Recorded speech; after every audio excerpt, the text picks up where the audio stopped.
Hello अस्सलाम वालेकुम दोस्तों, मैं आपका दोस्त सैयद इमरान अली और आज मैं आपके साथ नए वीलॉग में एक नई जगह पर और एक नई इन्फॉर्मेशन के साथ मैं आपके पास आया हूँ। तो दोस्तों आज मैं आपके लिए एक अवेयरनेस वीलॉग लेकर आया हूँ जिसमें आपको मैं बताऊँगा कि फेक कॉल ट्रेंड के बारे में। आजकल हमारे मुल्क में बहुत ज़्यादा ये काम चल रहा है कि एक कॉल आती है, आपने इस वीडियो को मुकम्मल देखना है और बिल्कुल भी इसको आपने स्किप नहीं करना ताकि आप किसी भी फेक कॉल का शिकार ना हो सकें। आगे चलने से पहले आप इस वीडियो को लाइक करें, सब्सक्राइब करें और शेयर करें। और चलते हैं, मैं आपको इस फेक कॉल के बारे में बताता हूँ कि ये फेक कॉल क्या है और ये फेक कॉल क्या है और ये किस नंबर से आपको आती है। मैं आपको ये सब बताऊंगा, लेकिन फिर मैं आपको वही बात कर रहा हूँ कि इस वीडियो को बिल्कुल भी स्किप ना कीजिएगा। ये आपकी और आपकी फैमिली के बेहतरी के लिए वीलॉग है। बताता हूँ कि ये फेक कॉल कैसे और कहाँ से आती है। ये किसी भी अननोन नंबर से आपको कॉल आती है और आने के बाद वो आपसे पहले पूछते हैं कि मैं कौन बात कर रहा हूँ, और आपको वो आवाज़ अपने किसी भी करीबी के साथ मिलती जुलती लगती है। जैसे वो आपको किसी अपने भांजे या भतीजे या किसी भाई या बेटे के साथ मिलती जुलती लगती है तो आप फ़ौरन से उसका नाम ले लेते हैं। तो जैसे ही आप अपना नाम उसके नाम के साथ मिलाते हैं तो आप उसकी आवाज़ को सुनकर उस आवाज़ के मुताबिक अपने रिश्तेदार का या अपने किसी बेटे बहन भाई का नाम बताते हैं तो वो फ़ौरन से पहले उस बात को पिक कर लेता है और साथ ही वो अपना बताने लग पड़ता है और रोने लग पड़ता है कि मुझे पापा, मामू, चाचू कुछ भी कहकर वो रोने लग पड़ता है कि मुझे तो पकड़ लिया गया है। और साथ ही ये कॉल वो एकदम एक आदमी दूसरा पकड़कर तो उस वक्त वो एसएचओ या डीएसपी या कुछ भी पुलिस वाला बनकर तो वो फ़ोन छीन लेता है और फिर वो कहता है कि आपके बेटे को हम लाहौर से बाहर किसी दूसरे शहर में लेकर जा रहे हैं। तो वो फ़ौरन उस बच्चे को वो यही शो कराते हैं कि हम इसको लाहौर से बाहर लेकर जा रहे हैं और आपके बच्चे के ऊपर 10 केसेस हैं, 20 केसेस हैं, मर्डर का केसेस है, फलां केसेस है, फलां केसेस, ऐसे वो डाल देते हैं ताकि आपकी जो फैमिली यानी कि जो जिनसे वो बात कर रहे हैं वो फटाफट इस बुखलाहट के अंदर शिकार हो जाए और वो पूछें कि आप हमारी क्या, हम किस तरह अपने बच्चे को छुड़वा सकते हैं। तो दोस्तों वो फ़ौरन से पहले आपसे कम से कम 50-60 हज़ार रुपये का वो मुतालबा करते हैं आपसे कि हमें जैज़ कैश करवाएंगे तो हम आपके बच्चे को छोड़ेंगे, अदरवाइज़ आपके बच्चे को हम लाहौर से बाहर लेकर जा रहे हैं, हमने इन्वेस्टिगेशन कंप्लीट कर चुके हैं और आपके बच्चे को हम बड़ी से बड़ी सज़ा दिलवाने जा रहे हैं। तो दोस्तों वो पेरेंट्स, वो बहन भाई, वो चाचू मामू, जो भी रिश्ता उनका बनता है, वो बुखलाहट का शिकार को फटाफट वो जैज़ कैश का वो बंदोबस्त करते हैं, चाहे मांगे चाहे जहाँ से मर्जी करें वो करके उनको सेंड करते हैं और वो फटाफट गायब हो जाते हैं। उसके बाद ना वो कॉल रिसीव करते हैं और ना ही वो आपसे कोई बात करना दोबारा पसंद करते हैं, क्योंकि उनका मकसद में वो अपने कामयाब हो चुके हैं। सम टाइम वो पैसों को लाखों की तादाद में भी मांग लेते हैं, जैसे किसी से 50, किसी से 60, किसी से लाख, किसी से 1.5 लाख रुपया भी मांग लेते हैं। वो इतना बुखलाहट का शिकार हो जाते हैं कि वो अपने बच्चे तक को फ़ोन करके नहीं पूछ सकते कि आप इस टाइम कहाँ हो बेटा, सेफ़ हो, कहाँ नहीं हो, क्योंकि वो इस टाइम वो इस परेशानी के अंदर मुब्तला हो जाते हैं कि अब हमने पैसों का अरेंज कहाँ से करना है और कर फटाफट अपने बच्चे को कैसे बचाना है। तो मेरे यही वाक़या मेरे सब्सक्राइबर, मेरे भाई के साथ जब पेश आया तो उन्होंने मुझे कॉल करके जब बताई तो मैंने सोचा कि मैं अपने व्यूवर्स के लिए भी मैं ये वीडियो लेकर आऊँ ताकि उनको भी अवेयरनेस मिल सके कि ये फ्रॉड किस हद तक हो रहा है और उनके साथ भी वाक़या हो सकता है। तो मेरा आज का वीडियो बनाने का यही मकसद है कि मैं अपने व्यूवर्स, अपने दोस्तों को ये अवेयरनेस दे सकूँ कि इस तरह की कोई भी कॉल आपको आए तो आपने कतन घबराना नहीं है, बल्कि आपने डट कर उनका मुकाबला करना है और आपने उनको ये बताना है कि इस तरह का हमारा कोई बच्चा या कोई हमारा रिश्तेदार ऐसा नहीं है और कोई एसएचओ, कोई डीएसपी आपको कॉल करे तो वो सरासन फेक है। तो जब भी आपको इस तरह की कॉल है तो सबसे पहले आपने उस बच्चे को लाजमी कॉल करनी है जिनका वो नाम ले रहे हैं या जिनके साथ आपको उनकी मिलती जुलती आवाज़ लग रही है। आपने सबसे पहले उनको कॉल करना है और आपने उनसे पता करना है कि वो बच्चा सेफ़ है, वो किस हाल में है, कहाँ पर है, कहाँ नहीं है।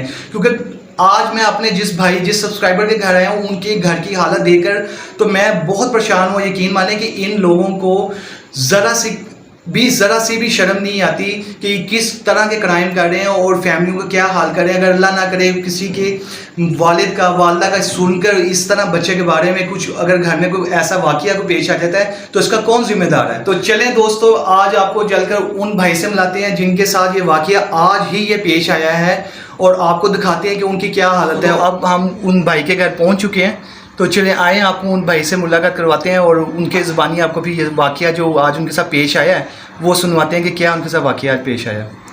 अस्सलाम वालेकुम। वालेकुम अस्सलाम। भाईजान वो आपके साथ आज जो वाक़या पेश आया है वो आप उसके बारे में कुछ तफसील बताएं ताकि हम अपने दोस्तों को, अपने व्यूवर्स को अवेयरनेस दे सकें कि उनके साथ भी अगर कल को ये वाक़या पेश आए तो वो इससे घबराएं नहीं बिल्कुल भी, बल्कि इस चीज़ का मुकाबला करें। तो आप कुछ इसकी तफसील ज़रा हमें बताएं ताकि आपको देखने वाले वो इस चीज़ को समझ सकें।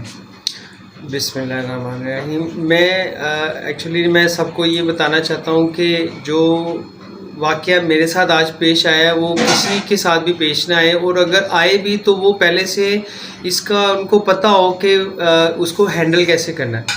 क्योंकि जब मुझे फ़ोन आया बंदे का, फेक वो पुलिस ऑफिसर था, और उसने कहा जी कि आपका जो बेटा है वो हमने पकड़ा हुआ है, उसके साथ ना एक लड़का और भी है जिसकी जो काफ़ी वारदातों में ना मुलव्वस है, और उस पर FIR वगैरह हुई हैं।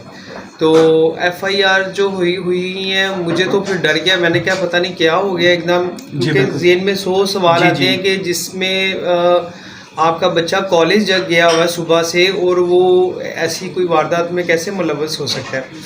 तो फिर मैंने जब थोड़ी देर में, यानी कि मेरा एकदम ज़हन में कोई चीज़ आई नहीं, मैंने कहा कि अपना आप किस तरह की बात कर रहे हैं, क्योंकि वो तो सुबह कॉलेज गया मेरा बेटा। तो उन्होंने कहा जी कि वो कॉलेज गया है, लेकिन वो जो लड़का है जो उसके साथ था वो उसकी 3 से 4 उसकी ना FIR कटी हुई हैं, और अगर आप आते हैं तो मुलाकात करनी है तो ठीक है, वरना फिर हम इनको लेके फैसलाबाद जा रहे हैं। अब वो असल में मेरी मिसिस का पहले बात मेरी मिसिस से हुई थी, तो उन्होंने मेरी मिसिस तो रोना शुरू हो गई। तो मैंने फिर दूसरे कमरे में था, जब मैं आया मैंने उनसे पूछा है तो वो उन्होंने मुझे बताया। तो जब मैंने बात की तो वो बंदा जो था वो उसने मुझे ऐसी बातें की, मैं भी एकदम शॉक्ड हुआ कि भाई अपना बेटा गया सुबह कॉलेज है और ये अपना पुलिस वालों ने कैसे उसको पकड़ लिया। फिर मैंने उससे कहा कि आप कौन से यानी कि पुलिस स्टेशन में है ताकि मैं वहाँ पे आ जाता हूँ। तो वो कहते जी ये सीक्रेट है, क्योंकि हम CIA के बंदे हैं तो हमने ये सीक्रेट रखा हुआ है। तो आप हमें जो है ना, अगर तो आपने अपने बेटे को रिहा करवाना कि हम उसको फैसलाबाद नहीं लेके जाए, तो आप मुझे 70,000 दे दें। ये पैसों की डिमांड उन्होंने आपसे की थी? हाँ जी, 70,000 उन्होंने मुझे डिमांड की थी। तो मैंने कहा कि 70,000, मैंने मिसिस को अपने पूछा कि तुम्हारी इनसे क्या बात हुई थी, तो उन्होंने जब मुझे कहा ना कि ये 10,000 रुपीज़ मांग रहे हैं जी, तो फिर मुझे थोड़ा सा एकदम फिर मेरे जहन में आया कि ये फेक भी हो सकते हैं। बिल्कुल, यानी कि तो भाभी से जो मांगे उन्होंने 10,000 मांगे और आपसे 70,000 मांगे। फिर वो मैंने फिर दूसरे अपने नंबर से ना, मुझे एक लगा क्योंकि वो मुझसे बातें कर रहा था और मुझे तफसील बता रहा था कि मुझे आप पैसे जैज़ कैश करवा दें जी। तो मैंने कहा कि जैज़ कैश करवा दें, यानी कि वो बातें कर रहा था। इतनी देर में मैंने अपने बेटे का नंबर मिला लिया था, तो वो बात कर रहा था। मैंने फिर उसका फ़ोन पीछे करके, तो मैंने फिर अपने बेटे से, मेरे बेटे ने जब फ़ोन उठाया अदनान ने, तो मैंने उससे कहा कि बेटा आप किधर हो। तो वो कह रहा था कि मैं रास्ते में हूँ पापा, और मैं क्योंकि उसको वो आते हुए मिल्क लेके आता तो वो कह रहा मैं मिल्क ले रहा हूँ। मैंने कहा चलो दूध लेके आप घर आ जाओ, ये मम्मा से बात कर लो। तो मेरी वाइफ क्योंकि रो रही थी बहुत ज़्यादा, तो जब मैंने उसको फ़ोन पकड़ाया, मैंने कहा लो तुम अपने बेटे से बात करो, मैं ज़रा दूसरे लाइन पे हूँ। तो वो लाइन जब मैंने उस बंदे को, मुझे पता चल गया कि मेरे बेटे से मेरी बात हो गई है, तो फिर मैंने उसे कहा भाई आप कौन से थाने से बोल रहे हो। तो वो नहीं बता रहा था। तो वो कहता है कि आप मुझे जैज़ कैश करवा दें, मैं आपके बेटे को यहाँ पे छोड़ दूँगा, इधर से मुझे पैसे आएंगे तो उधर से मैं उसको छोड़ दूँगा। तो फिर मुझे गुस्सा भी बड़ा चढ़ा। फिर मैंने उससे बड़ा सख्त लहजे में मैंने उससे बात की कि तुम लोग क्यों इस तरह की हरकतें कर रहे हो। जी बिल्कुल। तो वो फिर वो बंद कर गया फ़ोन उसको। जब आपसे उन्होंने पैसे मांगे हैं तो आपने उनको ये नहीं कहा कि मैं इतने पैसे कहाँ से लाऊं और क्या करूं, कोई ऐसी बात नहीं हुई आपकी? बात क्योंकि जब उन्होंने मुझे पैसे मांगे हैं, जब उन्होंने 70,000 मुझे कहा था और मैंने अपनी वाइफ को पूछा था, तो उसने 10,000 मुझे कहा कि 10,000 रुपये मांगे हैं। तो मैं एक तरफ ज़ाहिर है एक बंदा शौक नहीं होता है कि इतने अमाउंट कहाँ से करें। तो मैंने उनसे कहा, मैंने बार्गेनिंग करना चाहा, लेकिन वो कह रहे थे कि मैं इसको फैसलाबाद ले जाऊँगा नामालूम मुकाम पे, क्योंकि जैसे मैं आपको अभी नहीं बता रहा कि वो मेरे पास कहाँ पे है, तो इसी तरह फैसलाबाद में जब ले जाऊँगा तो मैं वो भी नहीं बताऊँगा, फिर वो आपको मुश्किल है कि आपका बेटा मिले। यानी कि मुझे इस कदर थ्रेट हुआ कि मैं परेशान था, मैं क्या करूँ, पैसे दूँ या मैं अब बेटे की तरफ जाऊँ, कैसे ये बंदे ऐसी है। फिर मुझे शक हुआ जब मुझे शक हुआ ना कि ये CIA वाले भी कह रहा है और फिर पैसे भी मांग रहा है, तो फिर मैं उस हिसाब से मैंने फिर बेटे को जब फ़ोन किया तो फिर मुझे जब पता चला कि वो आ रहा है, तो यानी कि ये एक फेक कॉल थी जो इन्होंने मुझे थ्रेट करने की कोशिश की, और पैसे के लिए कि जायज़ कैश में अमाउंट्स दें, क्योंकि मैंने 2-3 दफ़ा पहले भी किसी से सुना था। तो ये वाक़या जो वो इस तरह मेरे ज़हन में थोड़ा सा बाद में आया तो सही, तो इसीलिए मैं फिर मेरी बचत हो गई। वरना मैं तो यही कहूँगा, सब आपके व्यूवर को भी कहूँगा, इसलिए मैंने आपसे रिक्वेस्ट की कि आप आए मेरी तरफ, तो ताकि ये मैं आपको बता सकूँ, ताकि आपके व्यूवर जो भी देख रहे हैं तो उनसे मैं ये रिक्वेस्ट करूँगा कि कोई भी आपको कॉल्स आती है, आपके नेबर में से किसी को आ सकती है, आपके किसी रिलेटिव जो आपके पास ही कहीं रहता है उसको भी आ सकती है, और वो आपको जब आके बताते हैं कि जी ये मसला है या ये मसला हो रहा है, तो आपको पता हो, आप ज़हनी तौर पे उस चीज़ पे तैयार हो कि ये आपको रॉन्ग कॉल भी है, फेक कॉल भी है, पैसों के लिए अगले कर रहे हैं। बिल्कुल सही।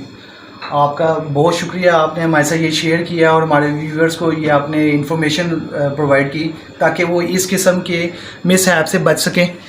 तो मैं आज भी दोस्तों इस घर में मौजूद हूँ, इस घर में इस वक्त भी, ये सुबह का वाक़या और इस वक्त भी इस घर में गम का एक समा हुआ है, और ऐसी हालत है जैसे कि क्या वाक़या यहाँ पर पेश आ गया हुआ है। लेकिन मुझे बहुत अफसोस है कि उन लोगों पर कि जो इस तरह की कॉल करके किसी के घर में ऐसे परेशानी लेकर आते हैं, तो वो खुद कैसे खुश रह सकते हैं।